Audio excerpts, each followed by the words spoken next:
Welcome to the Bridal Journey podcast. This season is sponsored by Charlotte. Visit bycharlotte.com.au and enter the code BRIDAL at checkout for 15% off store-wide. Now let's dive into this episode. Welcome to the Bridal Journey podcast. Today we are honoured to have Rime Arodaky, a renowned bridal designer, joining us today who's also getting married in 3 weeks. Welcome to the podcast, Rime. Hi, thank you for having me. Now, can you tell us a little bit about your bridal designs? Where are you located? When did you start? We want to hear all about it. For those who don't know, I'm sure many Sure. people listening have heard of your name before. I was born and raised in Paris. My brand is now 12 years old. I launched it in 2011, 2012. It's based in Paris. I pretty much came up with the idea of doing bridal because there was nothing at the time. It was a very different time, and the market was not as it is today. And obviously, some of my friends were hunting for the perfect dress back home in Paris, and everything was very, traditional, classic. It was the traditional image of a princess bride, and obviously, they loved fashion, they had attitude. They were Parisian women, and they didn't find themselves in any designers out there at the moment. So some of my few friends asked me to do their dress. It was a complete accident. I was already an entrepreneur. I had a fashion brand at the time. It was very hard, very competitive. I didn't have any cash flow. I was alone in my apartment, and I just completely started by accident 12 years ago. Did two, three, four friends, and that's how it started. That's a really interesting story because I guess when you're looking at your designs now, you've really set yourself apart from, I guess, as you said, those traditional gowns that people are wearing. When you're looking at your designs online, particularly your new ready to wear collection, it's lots of lace. And I think I read somewhere that you kind of draw inspiration from those 70s icons like Jane Birkin and Bianca Jagger. And you were really ahead of the time back when you started in 2011. That there have been many brands that have followed suit after you, but you're a bit of a trailblazer. I remember seeing your designs so long ago. What was that, like 15 years ago, 14 years ago when you start? You said Yeah, 12 years, sorry, a while ago. And it just, yeah, 12. goes to show, how fashion forward you are. No, it was very interesting at the time and exciting at the same time because I didn't know at the time if I would find an audience for that style. I always thought the product had to speak, but also the way you showcase it. And I'm kind of proud to say that we came up with the idea. I mean, I came up with the idea because I was alone to just show a bride in a different way, meaning the photo shoots were not classical at all. She was barefoot. It was a black and white inspired by Patrick de Marchelier, Vogue's editorials. And there was nothing like that at the time. A bride had to be in a field with a bouquet and heels and lots of makeup and curls, and I didn't want to have that bride. Like, I was not that bride. I was in my late 20s, and I was like, if I get married, I want to be like modern and free. And I always was kind of this wild spirit. And yeah, Stevie Nicks, Bianca Jagger, Jane Birkin, and many others were my icons because I thought they already had in the 70s the idea of a bride that is not like that. And I wanted to shift things back and just bring fashion back in bridal. Amazing. And so, what trends at the moment are you seeing in bridal fashion, and how can brides kind of incorporate them? What is the 2025 bride looking like? 2026, like what are you trend forecasting for those brides? Well, I'm always bad at this. You know why? Because even my stockist and my team says that I'm too ahead of things. Sometimes I came up with an idea and it's going to take 2, 3 years. So I feel like in the now we're a lot into corsets and the coquette aesthetic and bows and all that stuff. But I think we're shifting a bit away from that. I think the corset will still be a strong trend because I can feel it like and hear it on the floor. Like the women, they love the structure. They love to be held. They love that impression, which was not the case like 8, 7, 8 years ago. They wanted something more like of a slip dress very soft, very ethereal, and now I feel like they want that structure. So I feel like this is kind of a big thing right now. And I also feel like people tend to be a bit less risque in their choice. We're kind of coming back to a traditional aesthetic, which is a bit like annoying to me, to be honest, because I felt like pre-COVID, the brides were having more fun in their attire. I could feel that. Like they wanted to take that risk. They wanted to be different. And now it's a lot of, I saw it on Pinterest. I saw it on TikTok. I saw it on Instagram. I saw it on that girl, and I want that. So I mean, I always try to educate a bit the bride in that sense and say, okay, if the trend is bohemian, but you're not bohemian, don't go bohemian. Like, be yourself. And even if you want a ream dress, we can find a way to shift it and make it yours. So, yeah. And as like a fashion designer forecasting trends, how, you said that slip dresses were in and now we're looking at that more corset traditional gown. How Mhm. long does it last for? Like, does it change very quick, or are we seeing if I'm a bride getting married in 3 years, how do I pick something that's going to reflect? Will that still be in that corset kind of trend in 3 years' time? Like, how long do I these kind of chunks of trends go for when it comes to, bridal designs? Yeah, that's a very good question. I feel like bridal trends last a little longer than fashion trends. That's for sure. Usually fashion trends is like 1, 2 seasons, and bridal trends will be maybe 3, 4 seasons. But lately, again, everything is upside down. Everything has changed. All the codes are different, and I feel like it's another world, and things go so quickly right now. So I don't have a crystal ball, and obviously I would not know. And that's why I'm a bit cautious with trends, because I feel like you can be gorgeous and in the moment without adopting fully on those trends. You know what I mean? You can take some elements, but again, always try to make it timeless and go for a brand that speaks to your heart and not just because it's trendy. So that's a bit delicate, especially in bridal. The trend word is a bit, yeah, it's tricky. And like, other than, thinking about trends, more coming into a store, thinking about personalization and what perhaps might suit you, is there anything else brides should keep in mind when they're selecting their wedding dress? So when they're coming to, you know, your boutique for the very first time, what should they be looking out for, or what should they keep in mind when they're shopping for bridal wear? Well, the first advice, and I already said it on my platform and other podcasts, is not to come with thousands of people.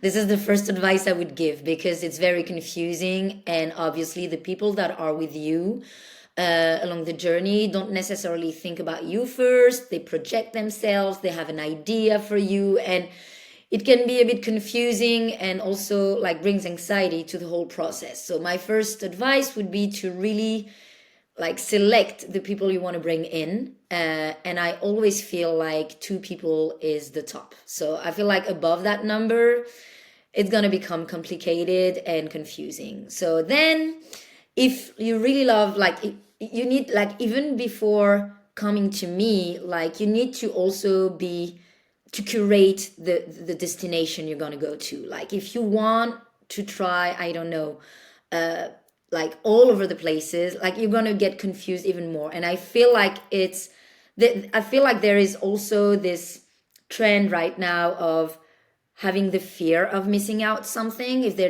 don't go all over the place. And I feel like you should stick to, 2, 3 places first and see what you find at their place. Like, because obviously when you're going to do your research on Pinterest, on Instagram, you're going to find 2 or 3 brands that really speak to your soul and heart. And I feel like you should stick to this first. Go to those places, try it on, and see how it goes. Don't add more fittings and more boutiques to the journey just because you have a FOMO and you're afraid and you need to tick all the boxes. And that would be my first advice, in my opinion. Yeah. And when brides are coming into the boutique, is there anything, obviously just keep in mind who you're inviting and don't come with hundreds of people. But are there any other, should you be trying on stuff that you don't necessarily, you're not really, because I find like when I interview a lot of brides on the podcast, they always say the dress that I ended up wearing was something that I never thought I would wear, or it wasn't something that I actually wanted. What I tried on really suit, like, is there any, tips when you're trying on outfits, or, things that you should bring, like specific underwear? Like, what Yeah. do you really recommend for brides when they're trying on these dresses Yeah, on the day? that's a very good question. I feel like you should first trust the specialist you're in front of. Like the girl who's gonna, obviously, I'm not saying all places have a specialist, but usually you have a specialist in front of you, whether it's a designer or a stylist or store manager. They know about it. So obviously you need to trust them. It's good to bring a vision, it's good to bring a board and your inspo, but try to be open and yeah, like let the stylist or store owner guide you and say, okay, you know what, I have the perfect thing for you, and try to stay open. And you can be surprised because I have the exact same brides talking to me and say, oh my God, I came for that dress and I ended up with this, and I'm so happy you pulled it out. So obviously, our major role and ambition is not to make you look bad. So if we think about something for you or for a bride, it's obviously because we believe, truly believe it's going to look so good. So we know about, body figure and what you dislike, what you like, and your style, your attitude, the way you move. So there's a lot of psychology, and like, I feel like I'm an observer. I watch a lot. I watch women. I watch how they move and how they behave, and that's how I'm gonna really pick the right thing for her, because I in 10 minutes time I can know what she wants, which is very interesting. And should brides come in with their hair and makeup done to try on dresses? No way, because they're gonna leave stain on the dresses. No, it's gonna be tricky because they cannot, when they come in the winter time, they don't have a tan and they're tired and they're wearing black underwear and they're just like in like at lunchtime in between two meetings at work. It's tricky. So of course you need to feel your best self and look good. So I would say just a little bit of makeup and powder, like bronze powder, just to look a bit good. And yeah, maybe bring a pair of heels you're comfortable with, because sometimes the shoes we have in the fitting room is not comfortable for you. So maybe bring a pair of shoe, try to not wear black underwear, and obviously just let it go. Not let's not be too controlling, because we have it all in the store usually. So just do the way you feel it's gonna be good. Like trust what you feel it's good. Trust your intuition. If you don't care and you would feel good anyway, go for it. But if you're really like kind of that type A person who needs to, okay, if I want to feel good, I need this, just do it. I'm the type of person who would not be ready at all. I would just have my daily makeup, probably not bringing the right underwear or heels, and just let the stylist guide me along the way. So we're all very different, and I feel like it's very personal. I would say when I went to try on my wedding dresses, I immediately got very nervous. And I Okay. think I brought just my mum along. I think like a nice tip is to make a bit of a day out of it, with your girlfriends or your mum or whoever you're, just one person or by yourself. But, immediately I walked in, they offered me a champagne, which took the edge off a little bit, like, because it can be a little bit nerve wracking going in. This is a big deal. It's your wedding dress. It's, a lot of pressure. Is there anything that, advice you can give brides feeling overwhelmed when, during that wedding selection process, Yeah, wedding dress selection process? that's very interesting what you're saying, because I see brides every day getting very nervous, and even more nervous when they're in front of the designers. They have the pressure. Oh my God, I'm not, because I do a lot of appointments myself in Paris and New York. And they're like, oh my God, they're gonna judge me, and I'm gonna be naked in front of her in the fitting room if she pulls the dress on me, and like, will I like be enough, good enough in her designs, whatever. Like, and I completely understand that it can be super overwhelming. I usually pour champagne, that's for sure. Not everyone agrees on drinking, especially in the morning, but we usually pour the champagne for sure. We have this little tradition where we give like a little quartz crystal to them at the beginning of the appointment, because it releases the stress, and they just love that little charm in their hand, and it's like a little gift they're gonna use even on the wedding day, which they're very happy about. And usually they're like, oh my God, like that's so sweet, that's so cute. And they just keep it, they have it. And even if it doesn't work and if you don't believe in it, it just, it's like a little thing that just make them relax because they just noticed we thought about them, and just this kind of attention make them release the stress away. And yeah, I feel like it's also the way you're going to look at them and talk to them and reassure them. And I'm kind of a person who like touches a lot. Like I'm going to take their hand, like when I'm going to see them getting emotional in front of the mirror, I'm going to like put my hand on their shoulder and say, you know what, you look amazing. Take a deep breath. Do you want water? Like we're here like just like women together. We want you to make like to feel good. And we usually have this conversation woman to woman, and I always try to empower them during this hour and a half. And I can see that minute by minute she just relax, like. And I feel like you need, as a designer or a stylist, you need to have that love of others, like you need to love people, you need to have a lot of empathy. And I feel like that's what makes you good, a good seller and a good stylist along the way. Yeah. Do you recommend that brides should get a second dress? So have their, a separate ceremony dress to a separate reception dress, or do you think it just depends on the bride, or what do you recommend when it comes to that? I mean, I love to recommend.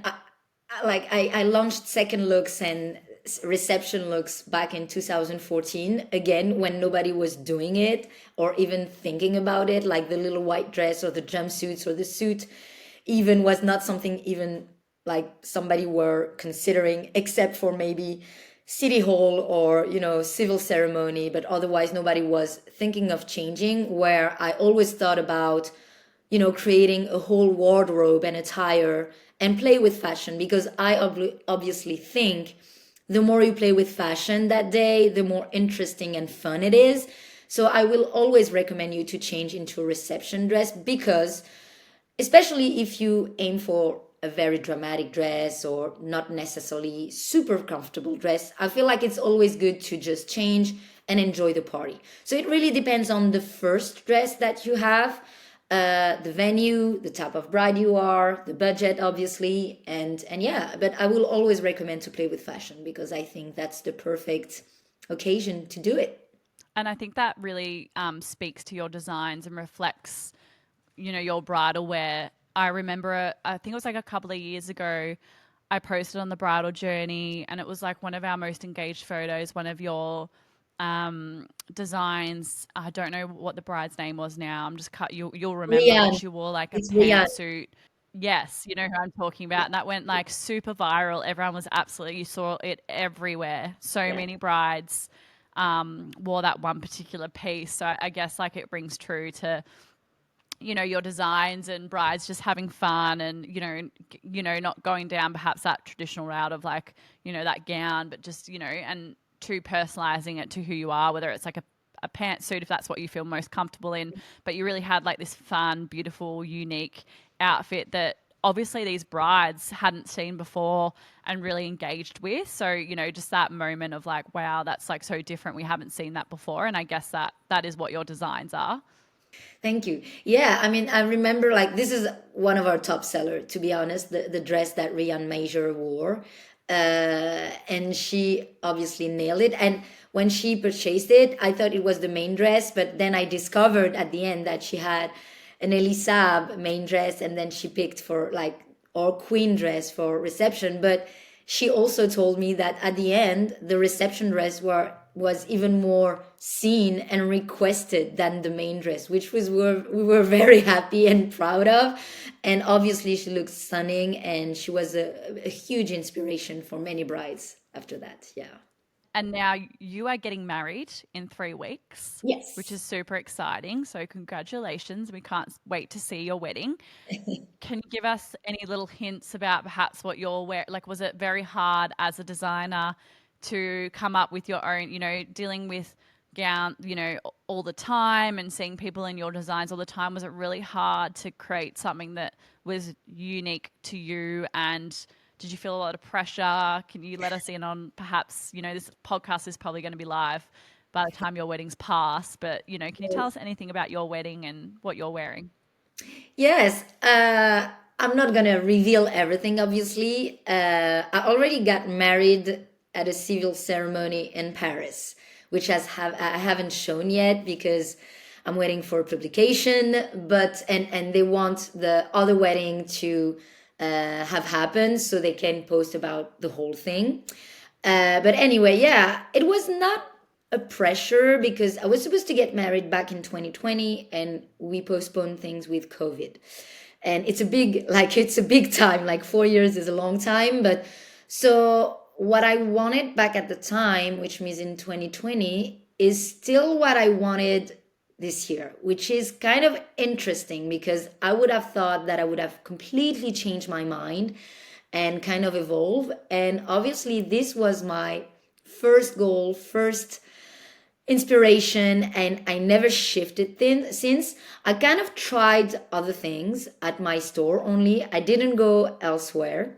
I could have because I thought of a vintage piece from a designer at one moment, but at the end I was like, no, I know what I want. I know exactly what I want for the rehearsal, for the party, for the wedding, for the brunch, and for the civil ceremony because obviously I'm going to have several looks and each look has a story and an inspo. Like it's very different from one another. And I went south, north, east, west, whatever. Like I really had fun with the whole wardrobe. And obviously, I think you're gonna see a lot of traits of my personality and the DNA of the brand in those outfits because this is how I feel we are. Like Rime Arodaky is not just yes, boho or edgy or couture chic. Like we have many sides and we try to embody this. And yeah, I can have like a very glamorous old money look at one point. I can have something a bit more sassy and edgy for another day, and even something a bit more bohemian in another day. So, and yeah, I just had fun. That was the main thing. Well, we can't wait. Can you give us any, um, little Easter eggs or information about where your wedding is or any little details, or are we keeping our cards Oh, close no, to our chest? Will we I have can to give wait you for a that little bit. one?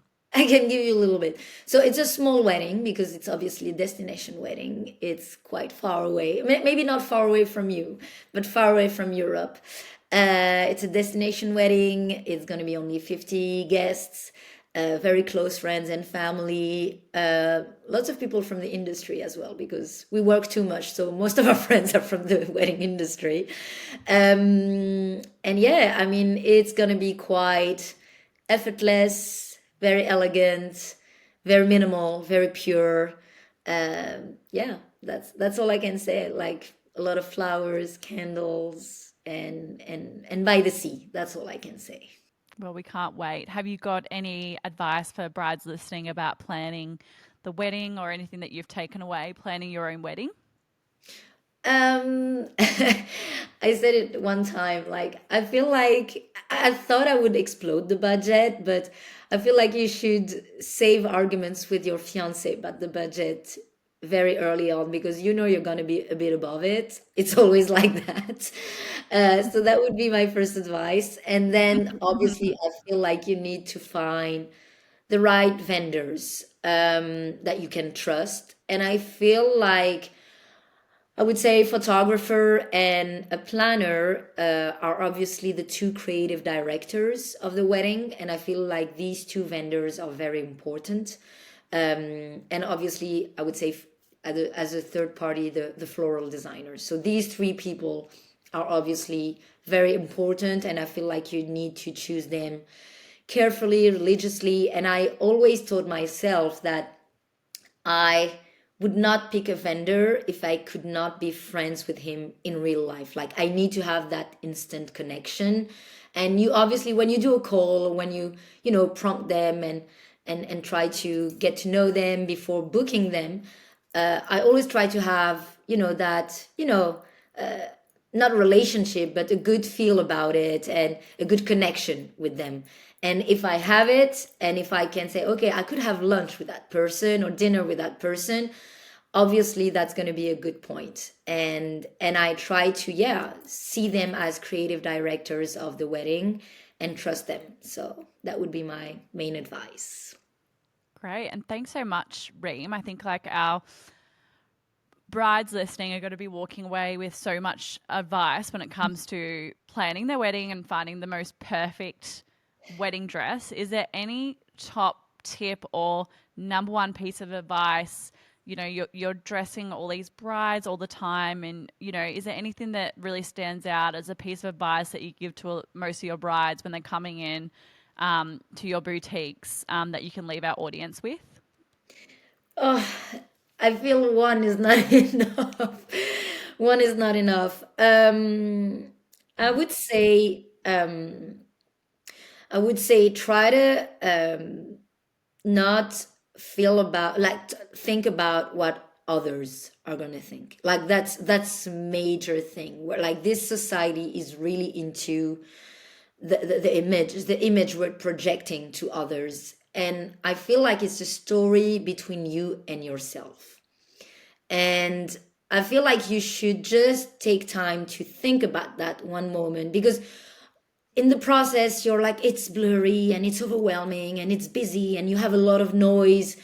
And obviously you just need to step a bit like down and say, okay, I'm doing this for myself, I'm not doing this for others. And obviously when others are going to get married, they're not going to give like they're not going to care about what I think or do. So I feel like you should definitely always put yourself first. And when I say yourself, it's not your mom, it's not your friend, it's not your cousin, it's not your mother-in-law, it's no one. It's you and your fiance. So I feel like a marriage and a wedding is a story with who you are and the woman you are, but you're also becoming. Because by saying yes, you're also stepping into becoming the woman, maybe mother, like, and family. Like you're becoming a woman. So you need to embody that idea and empower yourself first, like for any choice you're gonna make, any spend you're gonna do. And yeah, that would be my main advice, obviously. Thanks so much, Reem. We loved having you on today. Now, could you Thank just you. tell our brides listening where can we find you? You're in New York. Yes. So they can find me in New York in Soho. My new store is on West Broadway between Prince and Spring. And my main flagship and atelier are in Paris in the 16th arrondissement of Paris. And they're both welcome to come. American brides, French brides, or even brides from all over the world. We're here. And can we find you anywhere in Australia? Are you stocked in anywhere in Australia, or is it just Not, purely over not and anymore. online? We used to, not anymore. So any stockists, if they want to carry us, they're welcome because we have kind of a lot of requests from that country. Yeah, we have a lot of requests. Like so many people are DMing us, like, "Where are you in Australia? Where are Yeah, you?" I bet. It happens every day. So yeah, not yet. We might need to hold some sort of trunk show, perhaps, Yes. where brides can Yeah, with pleasure. try on your designs in Australia. Well, thank you so much, Reem, and I really appreciate you getting up really early because it's a Thank different you, time Andy. zone. So thanks so much for joining us today. Thank you so much for having me. Have a great one.